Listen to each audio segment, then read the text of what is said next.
happening by chance. I believe these things are happening purposely, and I think that this government is allowing these things to happen, and in many cases causing them to happen purposely according to a plan. There is something called dialectics, Hegelian dialectics, we can get into later, but the whole idea is to cause people to be frightened, and in order to frighten people, a frightened and fearful people will do things for you. They will submit to you if they're sufficiently frightened. And so the governmental context of what I'm saying is that the government of this country wants people to be frightened. That's why they're continually turning criminals back out into the streets. They go in, they kill 15 people in a McDonald's. They get a $250 fine and a 3 years in jail, which is, and then when we find out what actually happened, they got 1 year, and the fine was commuted, and so they're back on the streets. They're turning murderers back onto the streets. There is no doubt in my mind that it is not because of loss of space, or they don't have the space for the criminals. They got space for you if you don't pay your taxes. The point is that they do not want. They want as much chaos in society as possible. It's a very simple. The World Health Organization came out a long time ago, and since then the FBI has concluded the same thing, that the truly criminal element in America is less than 1% of the total population of America are truly criminal element. 1% or less are the murderers, are the real serious criminals. Logic alone would tell you that if you put those people in jail or you put them to death, you don't have any more serious crime. Now what? Now you have very little need for the police department. You have very little need. The people now have more time to think about things. They don't have to worry about their children. They don't have to worry about their family. They don't have to worry about crime in the streets.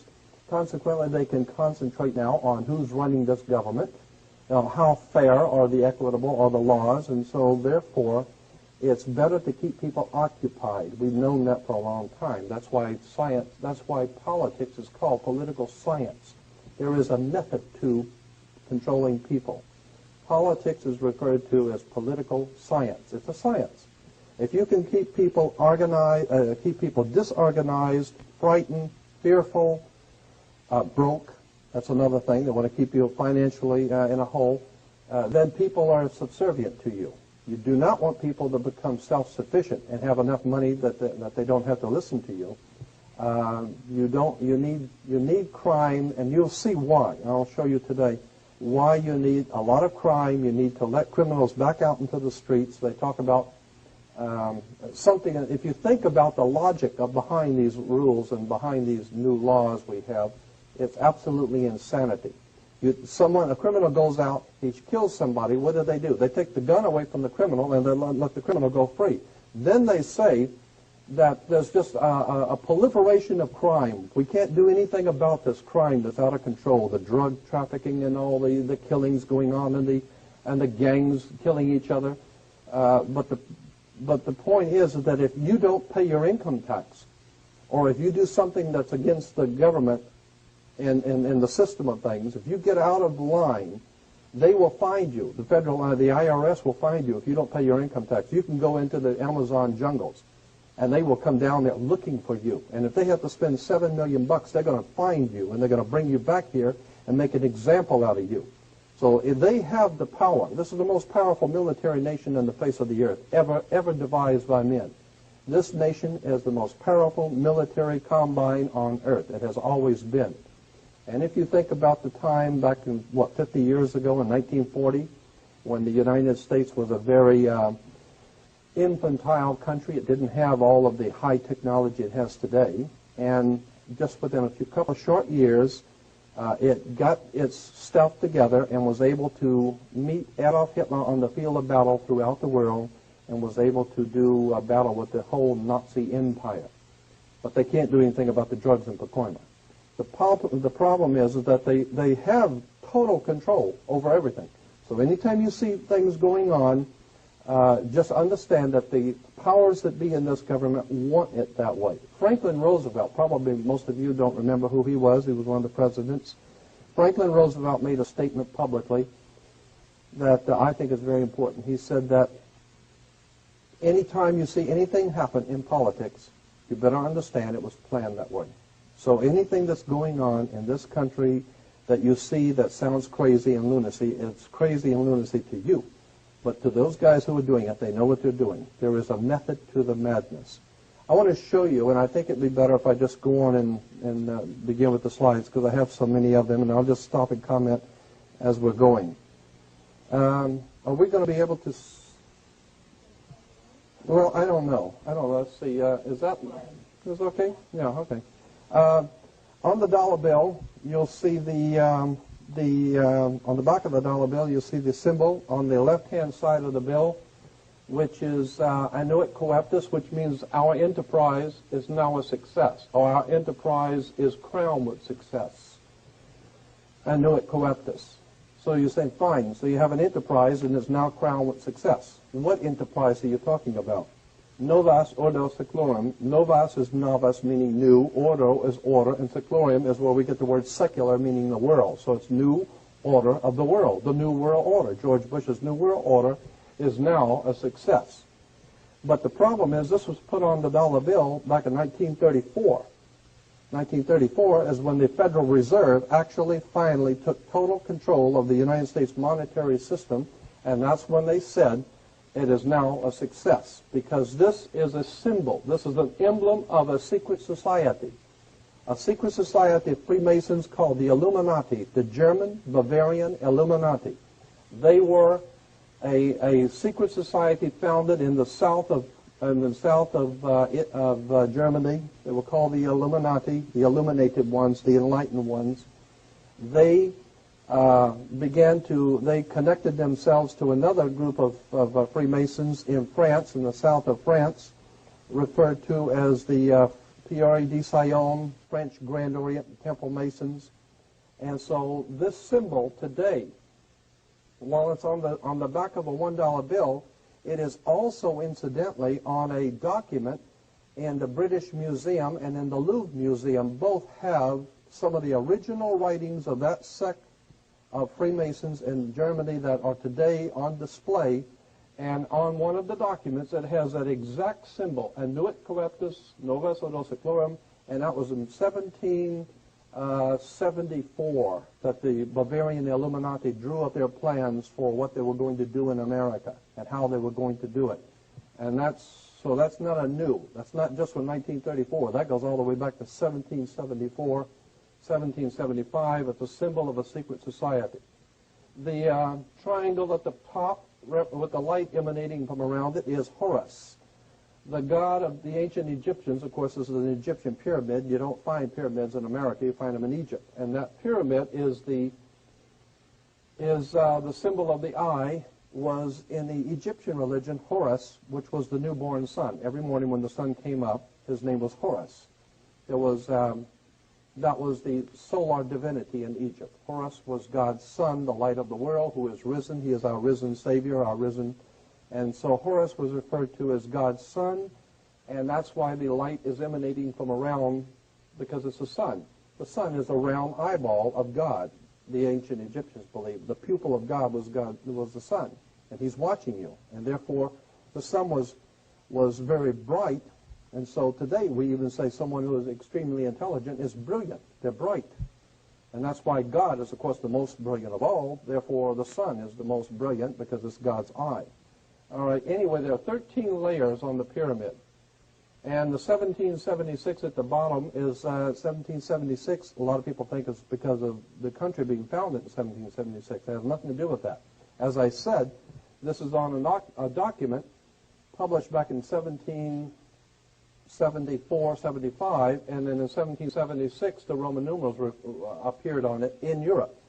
So what it amounted to is that the 1776 was when this secret society actually formed itself into a secret society and put itself into operation. Like any other secret society or fraternal order, there's a few years in the formative stages. And then there's a time when they actually get a charter and come together and actually become an actual organization. and then they get a charter from the government, and they actually are a legal organization. They were in operation in the 1760s, 1770s, but it wasn't until 1776 that they actually made themselves into a coherent order, and it was called the Order and Sect of the Illuminati. They were the basis for what we call today in our country the Bavarian Illuminati was the basis for what we call today the Colombian faction. The Colombian faction of the Illuminati came here right after this government was formed, and that's where we get today Columbia Space Shuttle, Columbia Movies, Columbia Television, Columbia Records, everything, Columbia University. As a matter of fact, Columbia TV, Columbia Broadcasting System, CBS. What is the symbol for CBS? It's the all-seeing eye of CBS. It's the Colombian faction of a secret society that calls themselves the Colombians, and that's why our government is in the District of Columbia, because these guys own our government. They print our money, and they own not only the government, but they own you. You are their property. As a matter of fact, when you're born, your birth certificate, and on the bottom of the birth certificate, it says the Department of Commerce. It is a property of the Department of Commerce because you are nothing more than a piece of commercial material. That's why if you're out of work, you don't go to the unemployment office, you go to the office for, what is it called, human resources, because you're just a human resource. So, in other words, these guys print the money, they run the country, and they own you. And they own everything around it. And so they make the laws, and that's why they can decide who can kill who and who can get away with who and who can get away with whatever, because they make the laws and they decide, all right? The new order of the world, our enterprise is now a success. As I said to you before, there are 13 layers in this pyramid. There are 13 letters in Enocoeptus.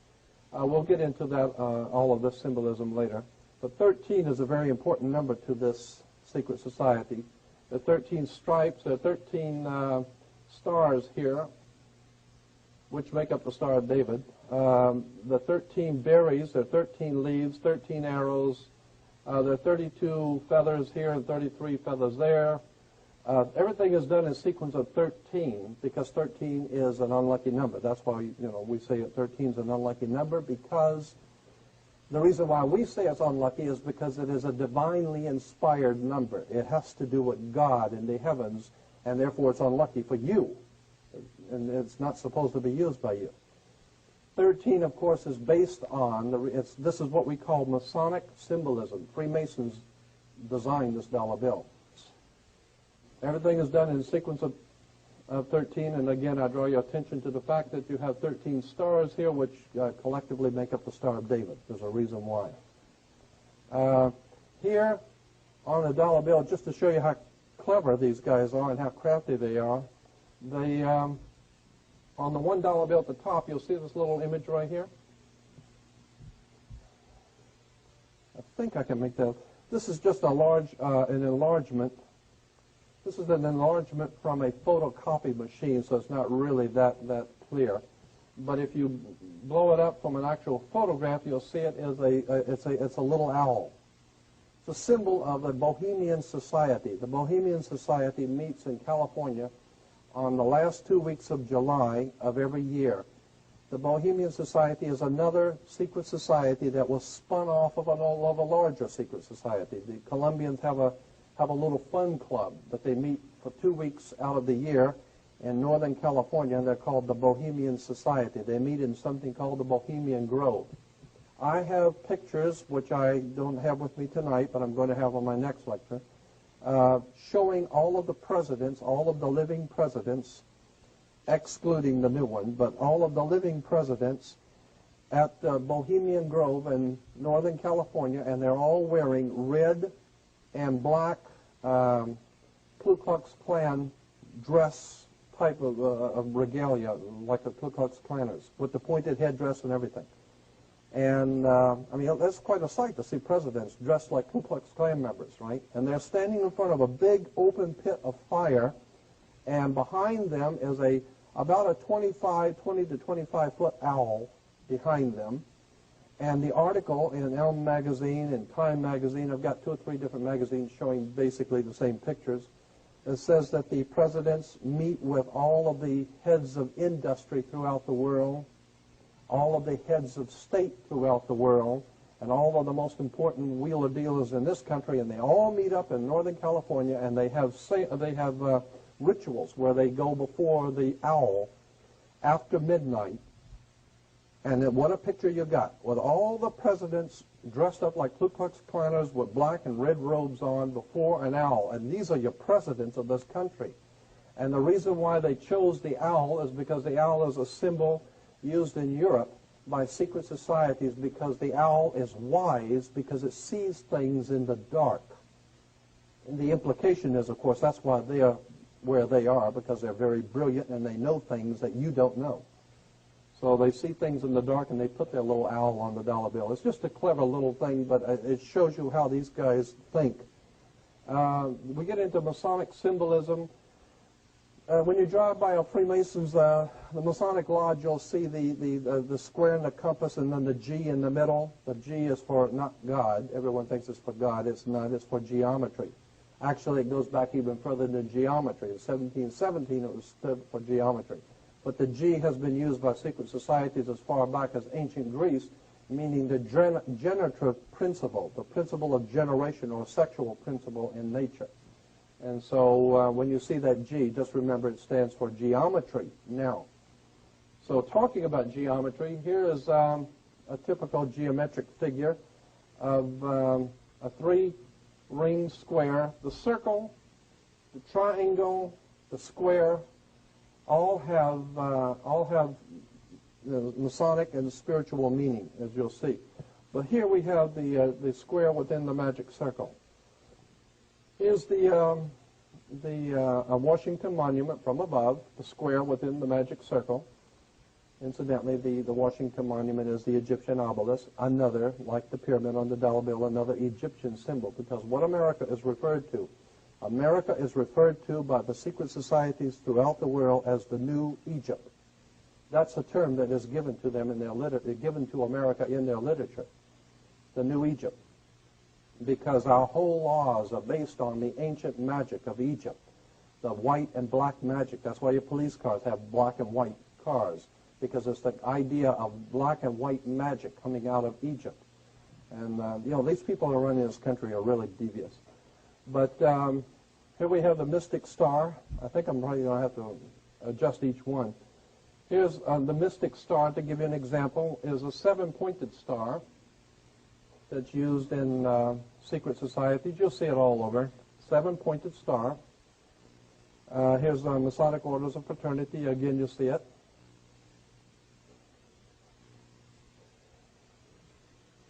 Golden Dawn, Enochian magic.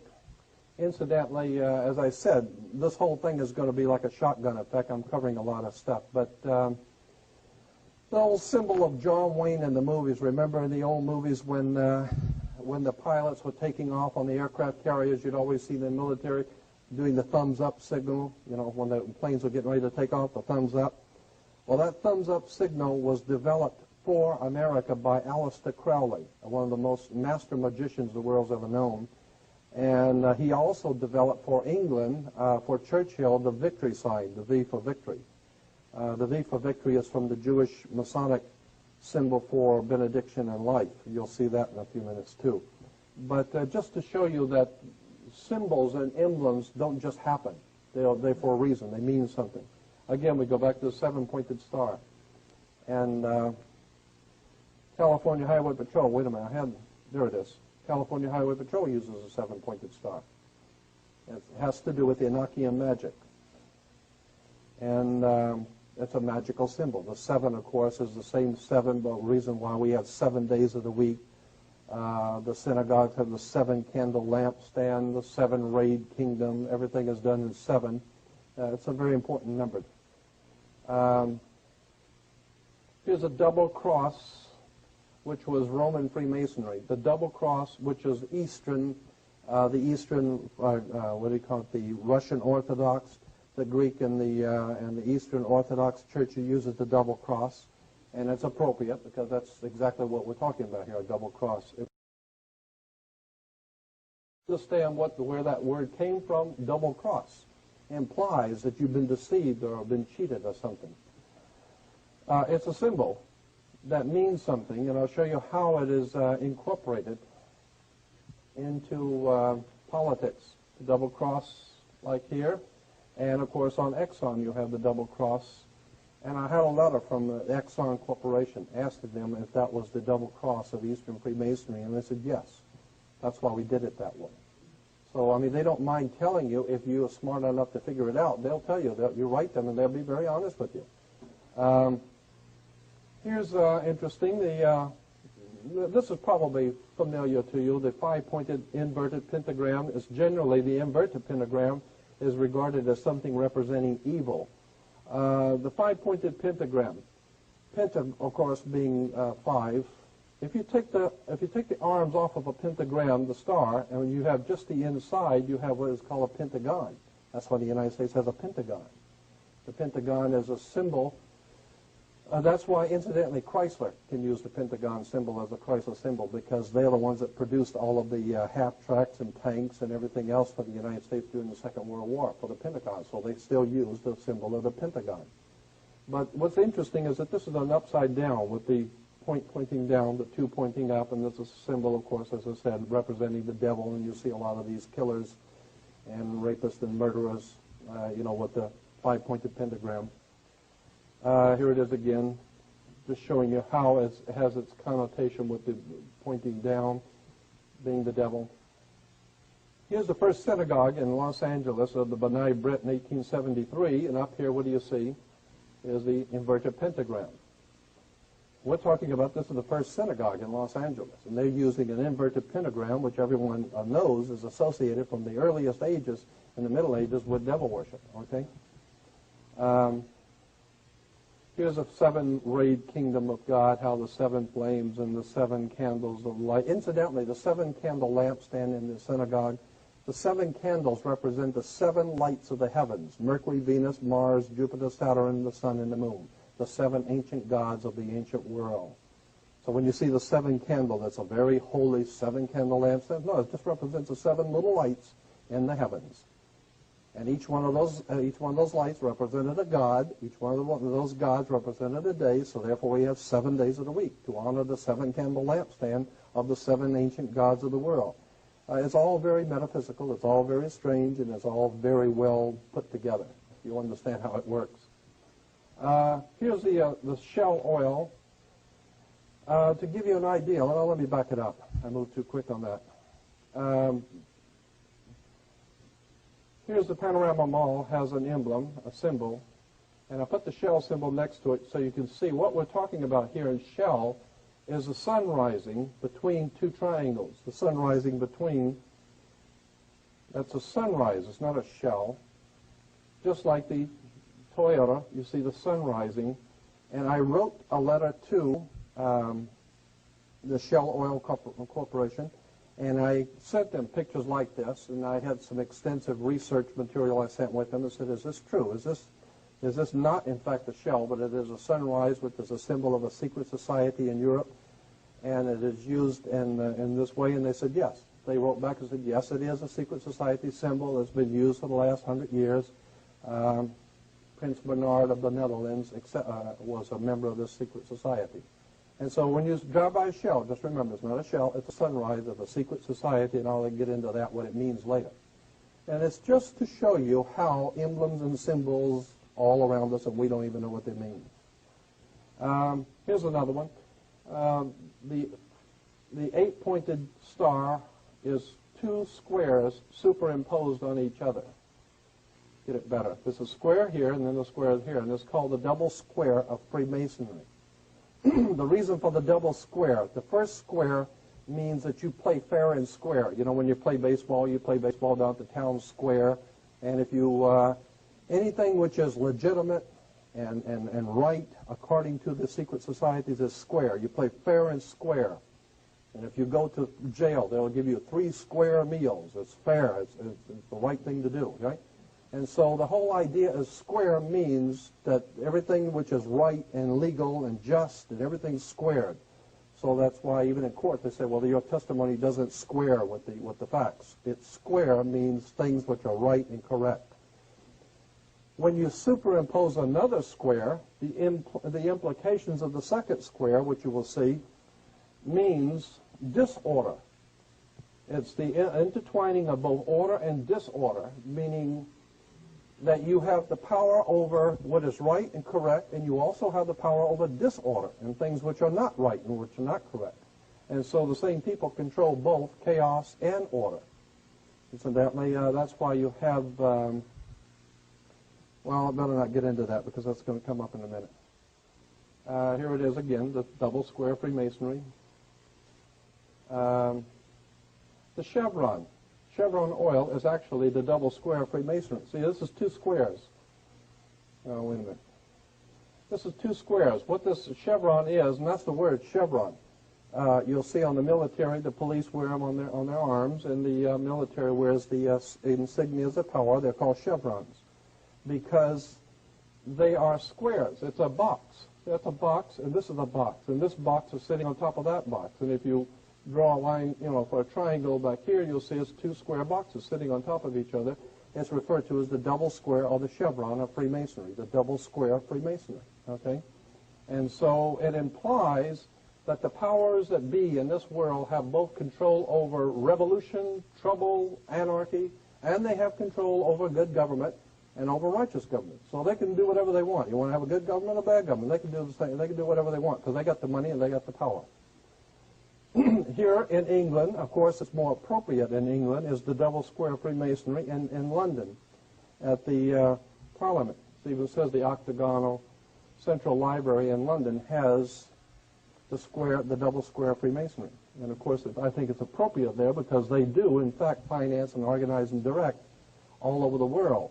All kinds of bloodshed and violence all over the world is being organized, directed, and financed by the United States government and the British government together, Britain and America, are the reason for the violence and the chaos that we're seeing throughout the world today. In Yugoslavia, it's all been planned. This is all part of something that the United States is doing in the Middle East right now, and Yugoslavia is going to pay for it. Again, we have the double square. All right. Here is the double square Freemasonry worn by the Queen. And this square is, the Masonic square is referred to as the Knights of Malta square. This one is the British square Freemasonry. The Knights of Malta, you'll see it's like four little triangles coming together, but they don't actually have a point in the middle. It's just a round or a nothingness in the middle. You'll see that again in Arco, where the four little points come together, but nothing in the middle. The Knights of Malta is, the square of Knights of Malta is the pyramid from the top, looking down on the pyramid of Egypt without the capstone. That's because, remember, on the dollar bill, the capstone is not connected to the body of the pyramid. So here is flying over the top of the pyramid, looking down on the Great Pyramid, you don't have a point, because the chief cornerstone is not on the pyramid. Actually, and I just threw this in, I don't know why, but I did. Here's Under Life in Fascism. I wanted to make the point about political symbols. We hear a lot of people talking on radio and television about fascism and how bad the fascists are and fascism this and fascism that. Well, in most cases, fascism or fascists have come to power after the nation has suffered an economic collapse. Are we having problems economically or what? Right? A military defeat, Vietnam, and some other disaster. The fascist party wins mass support by promising to revive the economy and restore national pride. And that's exactly what the government is saying today. They need to restore national pride. Get Clinton in there to be president. And no one seems to realize Bill Clinton, as a Rhodes Scholar, trained at England and London, England, and Oxford University, bought and paid for by the Rockefeller Foundation, financed and organized his education. He is nothing more than a yes man for the power elites in this country. They want another candidate because he looks good. Personal liberties are severely limited under a fascist government, which is, I'm saying that's what we have here. And the government also controls newspapers, radio, and other means of communication. That's why I'm not on nationwide television, right? And it issues propaganda to promote its policies, and boy, this government does that. Let's see. Oh, yeah. Wait a minute. This is interesting. A secret police force crushes any resistance. I like the word crush because that's what they do. You get in their way, they come out and beat your brains out, right? So here is a symbol of fascism. I thought I had one. Yeah, here it is. The French fascism. This is the symbol for fascism. A bundle of sticks with a hatchet head. Here is a here's another. Incidentally, you always see the red shield. In England, the story of Robin Hood. Robin Hood comes from Robin Hood always in the movie Robin Hood, which Errol Flynn played in. At the very beginning, Errol Flynn is standing behind a red shield. He's standing here. It says Robin Hood. Why? Because the red shield is German for Rothschild. The Rothschilds of England were a German Jewish family in England who took over the Bank of England and took over 5 other banks in Europe and became known as the Rothschild banking dynasty of the world, the richest banking dynasty on earth, okay?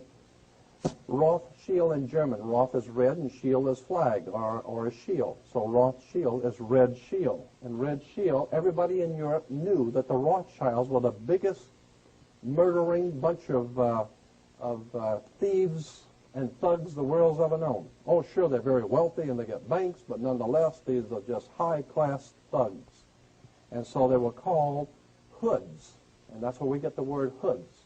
They went around the world robbing, and that's why they're called Robin Hood. Robin Hood is the hood that was robbing people in the Sherwood Forest, and that's where the home of the Rothschilds was, in the Sherwood Forest, the Robin Hood, with the red shield Rothschild, and one of the symbols was the fasci, or this is the symbol for world fascism. And fascist was an authoritarian political movement that developed in Italy, several other European countries in 1919. Its name was derived from the fasces, this thing here, an ancient Roman symbol of authority consisting of a bundle of rods and an axe. That's incidentally why we had Axis powers in the Second World War. Here's the bundle of sticks with the axe, and this is on an American symbol. This is on the back of the dime, the symbol for fascism on the back of the American dime. There it is. I mean, this is a fascist country. And it says fascism is a dirty, evil government that takes over and controls the people. Well, of course it does. That's what's happening to us. We've been taken over and controlled by fascists. And why? And here it is, the President of the United States standing here giving a State of the Union message, and what's on each side of him? A fascist. This is in the Congress. In the Congress, there are symbols of power for the President. He has 2 large fasci, and very few people have ever even noticed them. They're looking at this guy, and they don't even see these symbols of world fascist power, okay? And in case you're so blind you can't see, I blew one up and make sure you can see it. That is a fasci. A bundle of sticks with a hatchet head, and it was used in Rome. Let me explain why it's a bundle of sticks. The idea was in the Roman Empire that Rome could not police the world. What Rome needed to do was to collectivize a police force. That's why George Bush keeps talking about it's not just us in the Middle East, it's not just us in the Middle East, it's a conglomerate, it's a group of us. We merely represent a contingent of a group of nations there, not just America. That's the concept of fascism. It's not one stick, it's many sticks joined together with a hatchet head. So one person, one government can't do it, Bush says. What we need is a united nations where we can all unite our sticks together, and now we got power. Now everybody crawls on their knees and kiss the boots because they have a collective consensus of fascist rulers. All these guys get together. That's like the East Side Mafia getting together with the West Side and bring in the New York boys and some of the families out on the West Coast, and let's put this thing together and really rape these people good. And that's what the symbol of fascism means. They now have an axe tied together with a consensus of power. We have a fascist world government right here in America.